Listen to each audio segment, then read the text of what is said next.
wabarakatuh. Jumpa lagi di channel Bagus Project. Pada malam ini saya ingin menjelaskan mengenai ciri-ciri orang yang mempunyai kodam pusaka ataupun memiliki kodam pendamping. Yang pertama, kita harus memahami dulu apa itu kodam, dulur. Nah, kodam itu adalah pendamping gaib kita. Pendamping gaib itu bisa berupa benda pusaka ataupun kodam macan ataupun kodam harimau, kodam panglima perang, kodam raja, dan banyak sekali macamnya. Di sini saya akan membahas mengenai orang yang mempunyai ciri-ciri kodam, yang memiliki kodam pusaka ataupun pendamping gaib. Yang pertama itu cirinya, sedulur, dari sorotan matanya sangat terlihat tajam. Apabila kita menatap orang itu, terlihat jelas bahwa sorot matanya sangat tajam, sedulur, seperti itu. Yang kedua, membuat lawan bicara melihat orang yang mempunyai kodam pusaka atau suatu kodam itu membuat lawan bicara merunduk karena sorot matanya sangat terlalu tajam, gitu. Yang ketiga, orang yang mempunyai kodam itu biasanya karismatik. Karismatik sini orangnya tidak banyak bicara, berwibawa, dan mempunyai tanda-tanda yang sangat misterius. Jadi dia orangnya nggak banyak ngomong, dan sekali ngomong itu bisa membuat Anda itu seperti diberikan wejangan-wejangan. Dan biasanya kalau orang yang punya kodam, walaupun usianya masih anak-anak, kadang pola pikir dan pemikirannya itu jauh di atas orang dewasa pada umumnya. Seperti itu dulu orang yang mempunyai kodam pusaka ataupun kodam macan ataupun elang ataupun panglima perang, seperti itu. Gitu sedulur. Mungkin ada yang bertanya-tanya, apakah orang yang mempunyai kodam itu bermanfaat atau tidak bermanfaat? Saya akan menjelaskan. Orang yang punya kodam itu bisa digunakan untuk hal-hal yang positif. Misalnya orang yang punya kodam atau mengetahui di dalam tubuhnya ada kodam yang membantu, itu biasanya bisa digunakan untuk sarana pengobatan, yaitu pengobatan baik spiritual atau healing, pembersihan energi-energi negatif pada pasiennya, dan bisa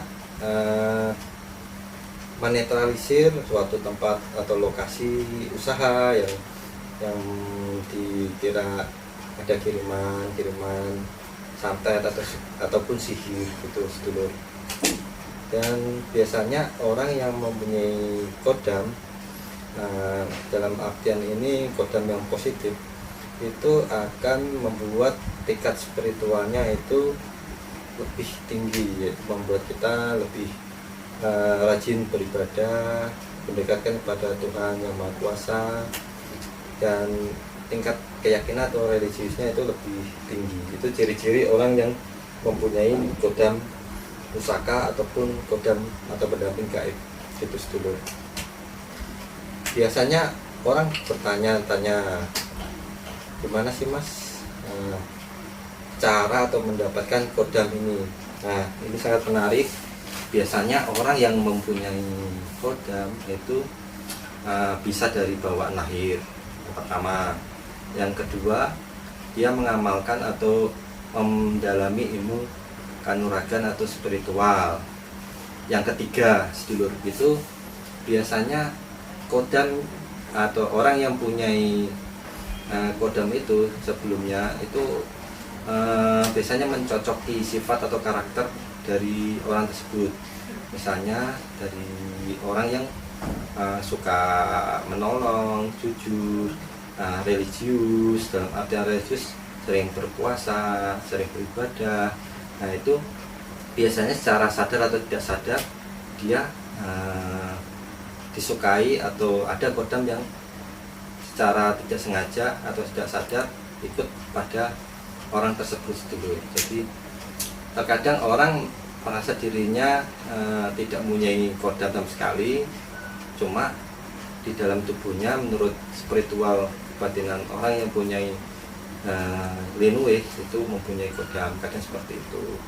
Nah, biasanya kodam ini bekerja pada saat kita itu dalam kondisi terdesak. Biasanya misalnya kita dicegat sama orang di jalan. Nah, pada waktu itu kodam itu secara tidak sengaja masuk dalam tubuh kita, refleks. Nah, biasanya itu kita tidak sadar bisa menjatuhkan lawan, ataupun sekali pukul bisa menjatuhkan lawan, seperti itu. Biasanya orang yang mempunyai kodam itu tanpa disadari seperti itu. Nah, apakah orang yang mempunyai kodam itu apa bisa terbawa ke hal-hal yang negatif?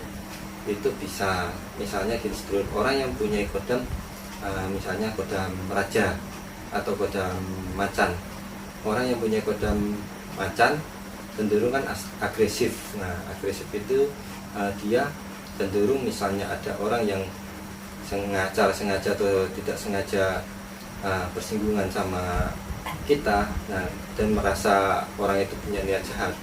Nah, itu kodam itu langsung bereaksi, misalnya bisa langsung masuk ke dalam tubuh kita tanpa kontrol, dan itu yang sangat berbahaya. Apabila kita sedang nggak kontrol, bisa menyebabkan orang lain bisa dikatakan sangat fatal nanti, karena yang menggerakkan bukan kita lagi, karena dalam kodam ini atau kodam ini dapat menyebabkan semacam kekuatannya bisa 7 kali lipat orang pada umumnya. Jadinya misalnya sekali tonjok bisa orang langsung sungkur. Itu ciri-ciri orang yang mempunyai pendamping gaib atau kodam pusaka. Apakah kodam itu bisa kita suruh? Jawabannya bisa, kalau kita sudah memahami kodam yang ada di dalam tubuh kita itu. Misalnya kita mempunyai kodam pusaka, kodam seperti panah. Nah, seperti panah, apabila kita sudah bisa mengendalikan, ya kita bisa menggunakan panah itu, misalnya melawan energi negatif dukun, atau kita membantu orang yang karena gangguan santet. Nah, itu bisa kita lawan dengan itu. Kita coba panah. Lanjut dulu.